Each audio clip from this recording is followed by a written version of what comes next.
The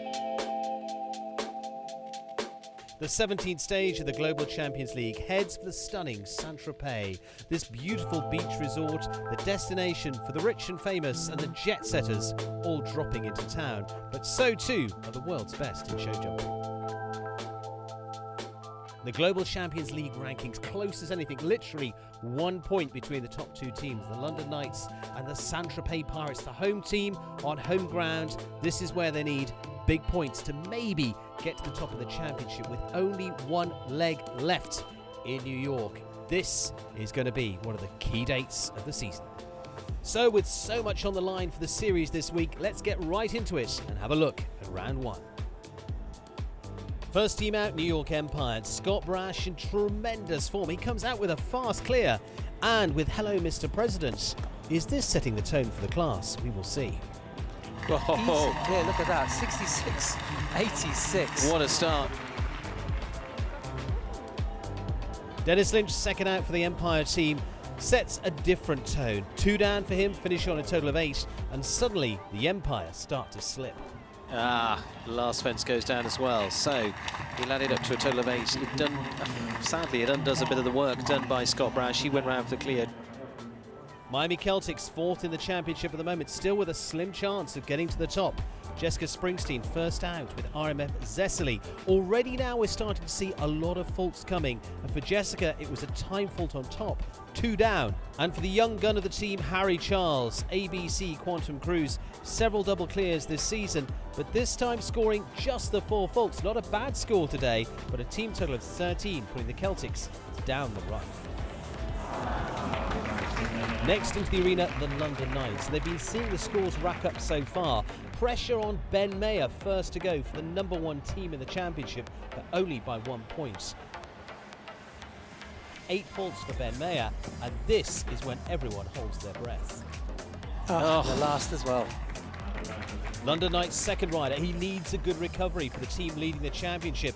It could open the door for the other rivals. Olivier Philippart's H&M Legend of Love. Scores go sinking down. 16 for the London Knights. Is that going to be the key in the championship that makes the difference? 2 fences. It's 8, an overall team score of 16, and the Knights are in trouble. Prague Lions, the next in team that won in Rome just last week. They've moved to 9th in the championship. Niels Brunseels, first one out. Gansi Demus also just that 1 fence down.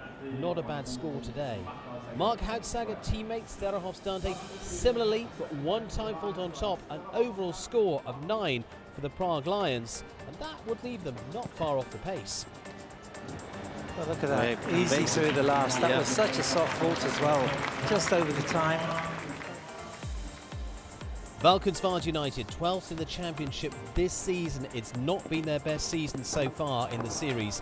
Marcus Senning opening up with Preta 2. First time he's used this horse in 2019. This class combination also finishing on the 4. Alberto Zorzi, a rocky road this year in terms of his scoring as well for the Italian. Kinsey, the 12-year-old, comes out this time. And he's done it. There you go, that's exactly what he needs to do. And producing only the second of the clears of the day, the Italian produces a top-class round. Valkenswaard United on the force and lead the pack so far. The Tropez Pirates, a chance to claim the championship if they get a good round here and put themselves in good position for day 2. Olivier Robert, Peter de Vos, the winning combination in Hamburg. Last fence goes down, finishing on the 4 then for Olivier Robert. Peter de Vos continues his form for the season, an 80% clear strike rate with Espoir, follows up with clear again. They will sit in second behind Valkenswaard United and in prime spot for day 2. Madrid in motion, 5th place in the championship, looking to climb to that top 4. It is again father and son combination. Michael van der Vleuten going first, 1 time fault from him with Beauville Z with the Monaco Grand Prix winner, this 9-year-old. And then the experience of Eric van der Vleuten also forsaking the time with 1 time fault, but also forsaking a fence as well with Wunschkin 19.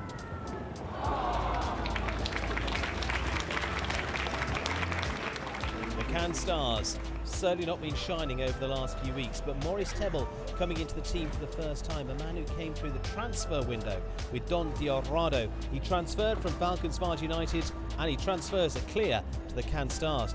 The last two fences, oh, fantastic over the plank. Oh, what an easy way of jumping, 71.56. He just played with those fences. Abdul Saeed and Jumpy van Hermitage going second for the Cannes Stars. Having the score de jour, I'm afraid, it is 8 for the Stars, but still one of their best starts so far as they slide into 4th place. And the last team out, the Shanghai Swans, last year's winners, Alexandra Thornton, out for her for the very first time onto the team with Cornetto K, and not a bad start at all, finishing on a score of 5 for the team 3rd in the championship. Zorzi there, knowing they're going to lead after round 1.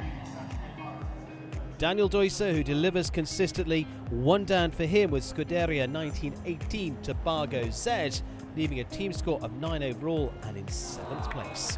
Exactly the same as Alexander Thornton, just that last fence.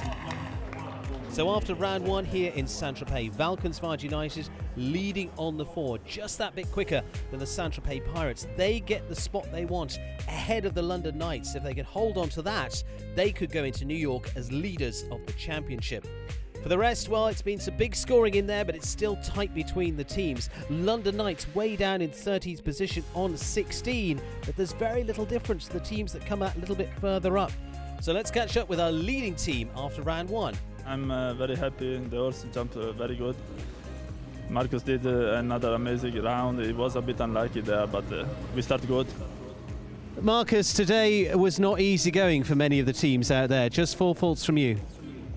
Yeah, I think it's a really tough class today. Even the last 2 are 2 jokers that are the most faults. Yeah, like Albi said, my horse jumped really good. Maybe I was a bit too lazy and had one well down. But we still had the lead and we hope for Saturday.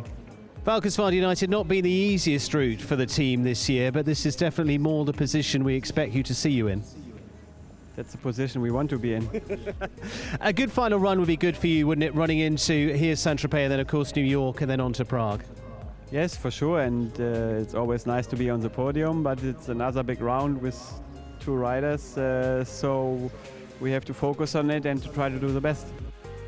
After a fascinating day 1 of the Global Champions League, will there be a new leader in the series going into the final stage in New York? It's the second round that determines that final score. Join us for all of that and the Global Champions League here in Saint-Tropez.